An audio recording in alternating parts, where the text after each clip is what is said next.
Saudara, aksi begal motor terjadi di kawasan Cakung, Cilincing, Jakarta Timur. Namun, komplotan begal gagal membawa motor korban karena mogok saat akan dibawa kabur. Aksi begal yang dilakukan 3 pria di Cakung, Cilincing, Jakarta Timur pada Rabu dini hari terekam kamera pengawas. Dalam video terlihat 3 pria berboncengan motor, salah satunya diketahui membawa senjata tajam. Ketiganya berkendara melawan arus dan menghadang seorang pemotor. Saat korban terjatuh, pelaku langsung menguasai motor korban dan membawa kabur. Namun motor curian tersebut mogok dan didorong untuk bisa berjalan. Saat lengah itulah warga sekitar berupaya melumpuhkan para pelaku. Namun ketiga pelaku kabur dengan membawa telepon genggam milik korban.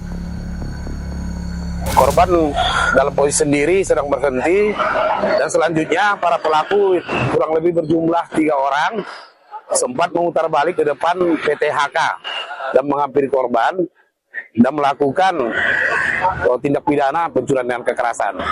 Untuk motor sendiri tidak berhasil dibawa oleh para pelaku karena motor sempat ngadat. Polisi kini masih memeriksa sejumlah saksi dan rekaman CCTV untuk menangkap para pelaku. Warga diminta waspada terhadap aksi begal, terutama di area yang sepi dan gelap.